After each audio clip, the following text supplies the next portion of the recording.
Soy Melbaide González Rosas, abogada electoral, feminista y activista defensora de derechos humanos de las mujeres y activista social litigante actualmente. ¿Con qué mecanismos cuenta la ciudadanía para la protección de sus derechos? Cítanos algunos ejemplos. En nuestro país, en el sistema mexicano de derechos, a partir de la reforma 2011 al artículo 1 de la Constitución, pues tenemos diferentes mecanismos. Uno de ellos es el amparo. Otro de ellos también puede ser esta figura romana que ayuda y contribuye a tutelar y garantizar los derechos humanos, que es el amicus curiae o amigo de la corte. Y pues también tenemos diferentes mecanismos jurídicos, herramientas jurídicas como la queja, como puede ser a nivel derechos humanos, en visitadurías por estado o a nivel república. Y bueno, hay diferentes formas de hacer valer nuestros derechos humanos para que se tutelen, se garanticen, se protejan en el Estado de Derecho en México. Y bueno, también en el tema de género, poder ayudar y contribuir a que las mujeres pues vivan una vida libre de violencias cuando se vea vulnerado en su esfera jurídica algún derecho que tutele la libertad, en este caso pues a vivir libre de violencias en tema de las mujeres. La niñez, en la adolescencia, pues los derechos humanos son universales, son intransferibles y son irrenunciables, y en México existen mecanismos para poder tutelarlos y garantizarlos. Háblanos un poco más acerca de los amigos de la corte o amicus curiae. Esta figura yo la conocí primero en mi carrera, cuando estudié Derecho, la teoría general del derecho, pero después en la práctica, de manera en resultados, la conozco como Coordinadora Nacional de Mujeres del Partido de la Revolución Democrática, cuando veo que existen diferentes feminicidios en toda la República, que existen diferentes muertes violentas contra las mujeres, y existe esta figura importante donde se puede adherir el amigo de la corte, pues su nombre lo dice. Yo le llamé amiga de la corte con un lenguaje incluyente, porque te puedes adherir a un juicio, a una solicitud, a una investigación para que ésta se lleve a cabo con perspectiva de género, bajo la óptica de un feminicidio, y que puedan las autoridades que declaran el derecho en nuestro país poder hacer todo un estudio exhaustivo y oportuno en el tema, en este caso de feminicidios, que son muertes violentas hacia las mujeres. Pero también es una bondad esta figura para el ajuste de paridad en un tema horizontal, en la integración en los congresos, ya sea locales o de la Unión, y también para las leyes que se pretendan, o que más bien una ley cuando se publica o se aprueba y entra en vigor, que vulnera algún derecho humano, como en su momento la ley que regularizaba el uso de la fuerza pública en el Estado de México o en Puebla, que vulneraban los derechos humanos a la manifestación. Se provocó este amicus curiae o amigo de la corte para poder decirle a la autoridad, en este caso la Suprema Corte o la Comisión Nacional de Derechos Humanos, que vigilaran que esta ley violaba derechos a la manifestación, a la libertad de expresión, y pues por ende ese amigo se vuelve en ese amigo de la corte, en ese experto o experta que le da elementos jurídicos, elementos de convicción para que resuelvan apegado a la Constitución, al artículo de la progresividad, al principio pro persona, la interpretación conforme a todos los derechos y tratados internacionales en nuestro país. Y pues es una figura muy noble que cualquier persona, tú que nos escuchas, o abogados, abogadas, o en general cualquier público que se pueda ver interesado, puede promover este amicus, esta figura, y sí o sí preservar el derecho humano de todas las personas. Cuéntanos sobre esa experiencia de presentar un amicus curiae. ¿Cuál fue el caso? ¿La Suprema Corte de Justicia de la Nación tomó en cuenta su amicus curiae? ¿Cómo resultó? Fue muy interesante esa experiencia. Me remoto al más o menos 2018, 2019, en el Estado de México emiten y aprueban todos los grupos parlamentarios del Congreso local y los partidos políticos aprueban la ley que regularizaba el uso de la fuerza pública en el Estado de México, y en un artículo a la literalidad decía que podían hacer uso de la fuerza pública, todos los elementos de seguridad y demás, a un grupo de manifestantes o un grupo armado. Entonces militarizaba la protesta. porque ponía en el mismo espacio, en la misma dimensión, ya sea un grupo armado o un grupo de manifestantes.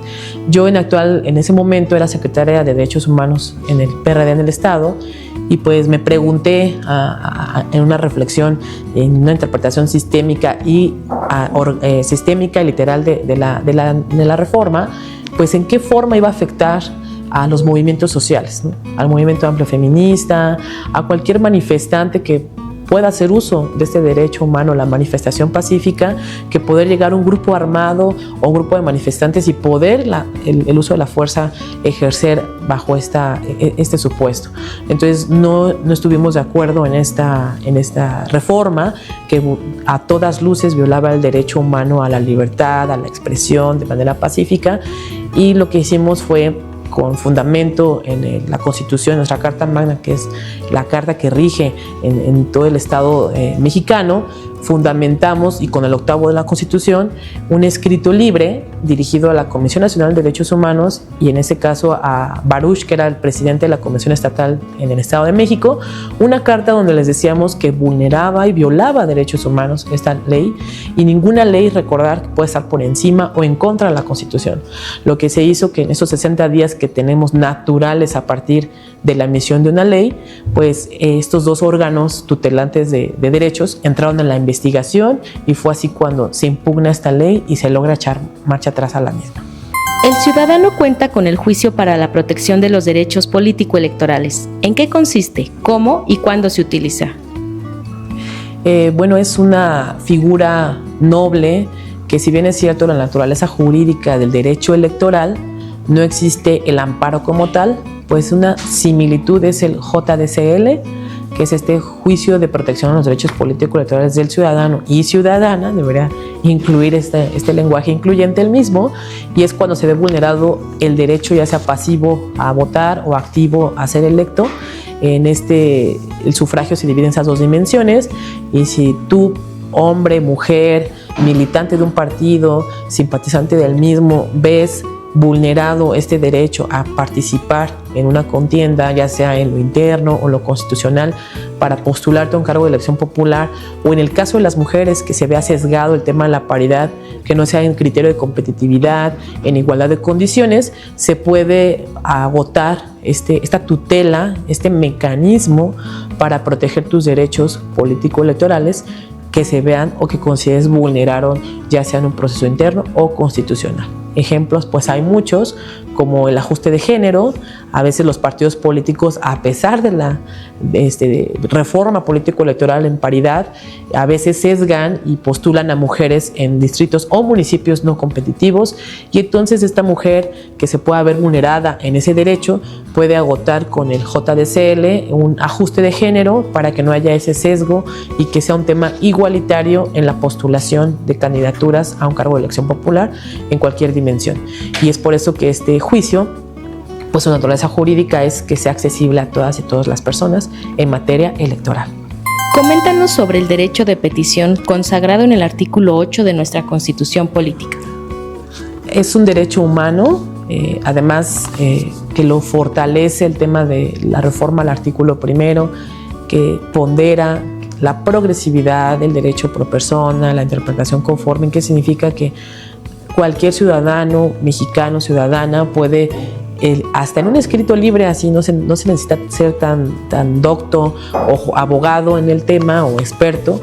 Basta con que solicites a una autoridad alguna situación inherente a tu petición, un pliego de peticiones que puedas hacer valer desde el espacio municipal, a lo mejor al presidente, a un síndico, a un regidor o regidora, que quieras una gestión, puedes dirigir un escrito libre, y tu derecho a ser escuchada o escuchado y a ser atendido en ese ámbito, pues está consagrado en la Constitución.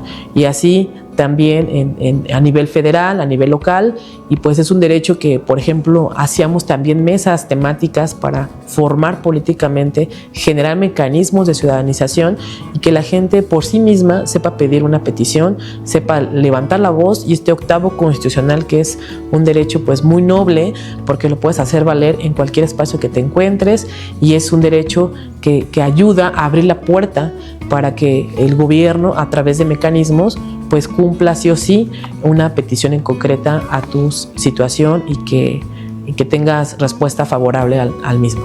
¿Se respeta en México el derecho de petición? ¿En qué consiste la afirmativa ficta y cómo se aplica? El derecho de petición sí se respeta, y si no se respetara, existen también mecanismos para poder hacer valer que haya una respuesta pronta, expedita y conforme a lo solicitado en el cuerpo del escrito. Puede ser un escrito libre, como lo mencioné, pero también mi derecho a petición pues va consagrado en los mismos juicios, en los mismos mecanismos para acceder a justicia.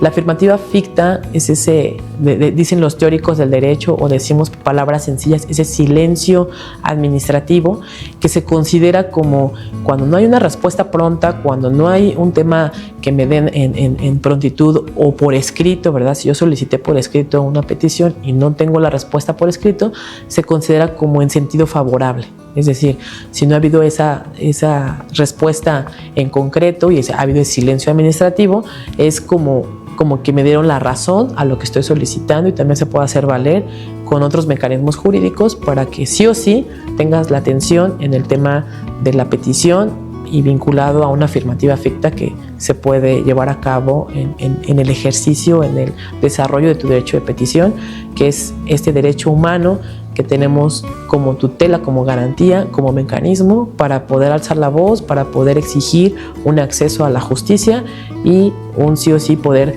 tener esta integridad, esta tutela en nuestros derechos humanos, y que se preserve la universalidad de los mismos y la no renuncia a ellos, y que no son divisibles, y que de manera tutelar poder estar íntegramente protegidos y protegidas en lo que posiblemente pues una vulneración a los mismos.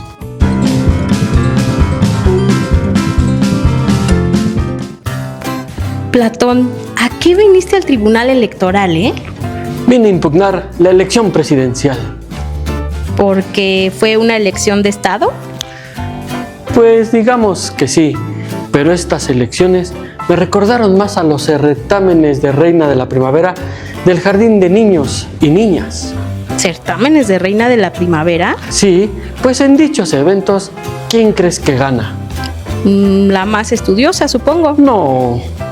¿La más bonita? Tampoco. Ah, caray. ¿Entonces quién? Gana la que tiene más dinero, la que su familia puede comprar más votos. Y la escuela siempre es la ganona. Ay, ponte serio, Platón. ¿Qué tienen que ver los festivales de primavera con las elecciones? Estás confundiendo la gimnasia con la magnesia. Las pasadas elecciones me suscitan varias reflexiones. En mi libro, La República, discuto la importancia de la sabiduría y la justicia en el gobierno. En este proceso, me pregunto si los candidatos y el proceso mismo reflejaron estas virtudes. Pero la democracia permite a los ciudadanos elegir a sus líderes y así expresar su voluntad. Bueno, siempre he dicho que la democracia es como un barco, donde los marineros eligen al capitán por su popularidad y no por sus habilidades de navegación. Imagínate lo emocionante que sería ese viaje, aunque no querrías estar a bordo. Ni loca. Si cuando viajo en metro y me acuerdo de lo que pasó en la línea 12 me da pánico y quiero bajarme, pero como no tengo dinero para el taxi, pues me aguanto el miedo. La democracia como sistema da voz a los ciudadanos. Sin embargo, en la República argumenté que no todos están igual capacitados para gobernar. La elección de líderes debería basarse en su conocimiento y en la virtud, no en su popularidad. ¿Puedes asegurarme que los candidatos sean verdaderos amantes de la sabiduría y de la justicia? ¿Qué características deberían tener, según tú, el líder ideal para gobernar una república? El líder ideal, o el filósofo rey, como yo lo llamé, es alguien que entienda profundamente la idea del bien y esté comprometido con el bienestar de la polis, la comunidad, para que me entiendas. Debe gobernar no por ambición personal, sino por el deseo de servir y mejorar la vida de los ciudadanos.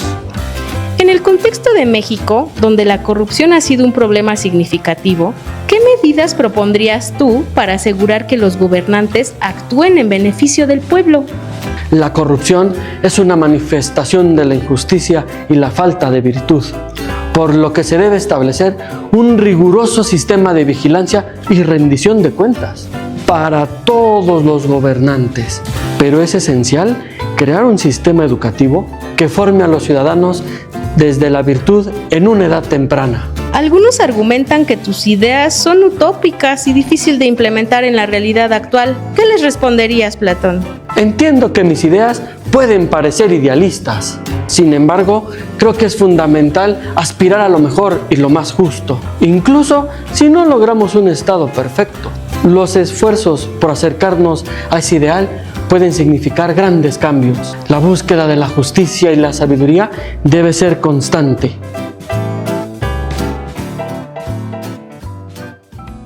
¿En qué consiste la reciente reforma a la Ley de Amparo? ¿A quién beneficia? ¿Es un retroceso en la defensa de los derechos humanos? La reciente reforma a la Ley de Amparo me hizo reflexionar muchísimo porque la naturaleza jurídica de la Ley de Amparo, como decía Héctor Fisamudio, que es pues un especialista también, un doctor en Derecho que ha estudiado el amparo de manera pues exhaustiva, de manera profunda, de manera integral, refiere, la naturaleza jurídica del amparo es que hoy por hoy, si yo veo que hay un acto de autoridad que viola mis derechos humanos, pues puedo solicitar la justicia, la tutela, el amparo, la protección, que es este mecanismo que va a tutelar mis derechos humanos, pues puedo ampararme. Y los efectos de esta sentencia son relativos porque únicamente benefician, en este caso, mi esfera como ciudadana y no hay un impacto colectivo. Entonces, la reforma en concreto del 148 refiere que ninguna sentencia o ningún juicio de amparo va a poder proteger de manera colectiva más allá del que solicitó. Es como solamente a petición de parte, a esa persona le va a proteger sus derechos, no así al interés social, al interés colectivo. Ese es el fondo de la reforma, y también que si el órgano jurisdiccional considera que no viola o más allá de lo social, pues no, solamente llega a la esfera particular del solicitante, del denunciante, del que inició el juicio, ya sea en amparo indirecto y directo en su caso. Coméntanos en qué consiste el habeas corpus. ¿Se implementa a través del amparo? El habeas corpus es una figura tutelante. En este caso, el amparo es un mecanismo de muchos juicios, un mecanismo constitucional, un mecanismo hasta político, jurídico, que existe en nuestro país, inclusive como un ejemplo de modelo internacional. El juicio de amparo viene a ser este mecanismo de acceso a la justicia, y el habeas corpus es esta parte de tutelar la libertad, la vida. Hay intereses jurídicos que se tutelan a través del amparo, y en este caso importante es la libertad, la integridad de las personas y la vida también de las personas. Entonces el amparo viene a ser este mecanismo que va adherido, es decir, lo principal es el amparo, y el habeas es esta parte, esta figura que va implícita cuando alguien promueve un amparo. En el tutelaje, en la garantía, es esa cobija que cubre el tema que se está, en este caso, pues vulnerando, como la libertad de las personas y su integridad.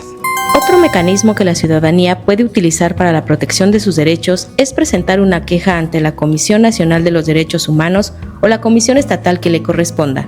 Platícanos cómo se presenta una queja ante la CNDH y cómo procede este organismo en defensa de nuestros derechos.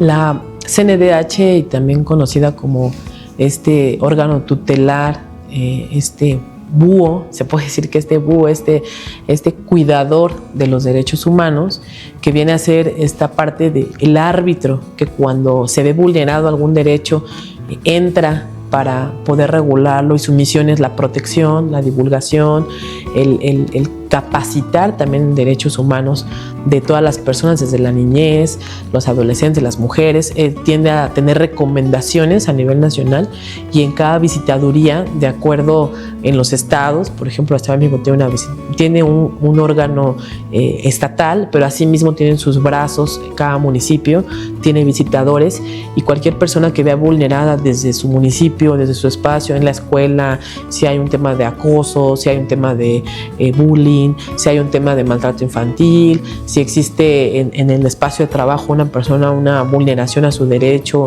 al trabajo digno, al tema de, en este caso, de la autoridad, que haya un abuso a los empleados, empleadas, puede interponer una queja ante derechos humanos, que basta con que lo haga por escrito. Igual se puede suplir ahí el tema de la visitaduría o la Comisión Estatal o de Derechos Humanos Federal, pues puede tutelar y hacer todo un procedimiento para resolver el sí o sí en el espacio que se haya vulnerado el derecho, poder hacer hasta una recomendación también.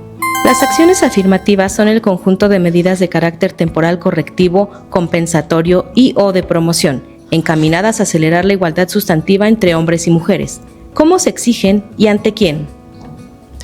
Las acciones afirmativas pues vienen a ser, primero fue una recomendación a todos los, en el caso de cuotas de género, hoy en el caso de acciones afirmativas como indígena, como la cuota de discapacidad o la cuota de personas LGBTIQ, diversidad sexual, son acciones que si bien es cierto, pues en el caso electoral lo emite el Consejo General del INE a través de lineamientos, a través de mandatos, que como árbitro electoral mandata a los partidos políticos en la postulación, ya sea a nivel federal o en los OPLES, también agrupan, apropian, atraen esos lineamientos para llevar a cabo los específicos. Por ejemplo, Quintana Roo o Oaxaca, que tienen pues diferentes acciones afirmativas como indígenas, como discapacidad, pues empiezan a etiquetar o a poner cuotas temporales pues para que se cierren las brechas de desigualdad de manera interseccional, es decir, no solo mujeres y hombres, sino también las comunidades con discapacidad, los afrodescendientes, los indígenas, la población LGBTQ diversas, puedan acceder a espacios de poder. Y si se vulnera una acción afirmativa, hay los JDCL, existen también diferentes procedimientos para poder hacer exigible al árbitro que exija, en este caso a los partidos políticos, a que ajusten o que revisen o que repongan procedimientos para que sí o sí hagan el ajuste respectivo y puedan postular con acciones afirmativas y pueda sí o sí llegar a espacios de toma de decisiones sin sesgos y sin discriminación y en igualdad de condiciones para todas las personas. Coméntanos sobre los principios rectores que mandata la Ley General de Acceso de las Mujeres a una vida libre de violencia para la elaboración y ejecución de las políticas públicas federales y locales para la atención, sanción, prevención y erradicación de la violencia de género. La Ley General de Acceso a las Mujeres a una vida de violencia es la carta magna, se puede decir, la que surgió para hacer visible todas las formas, los modos, los espacios donde las mujeres podemos vivir violencia. Viene todo un catálogo en esta ley de poder hacer visible, por ejemplo, el modo de violencia en el espacio público, en el espacio privado, en el espacio comunitario, en el espacio laboral, la forma, los tipos de violencia, puede ser física, laboral, doméstica, sexual, patrimonial. Entonces todo este órgano que describe esta ley, este código normativo que describe todas las formas de violencia, pues también te manifiesta los mecanismos de cómo poder erradicarlas. Entonces tiene esa bondad, primero lo enuncia, lo pronuncia, lo tipifica, pero también le da un mecanismo donde viene también en la misma la alerta de violencia de género, que es este mecanismo que se implementó para poder visibilizar en algún espacio, ya sea municipal, federal o local, si hay diferentes formas o tipos de violencia.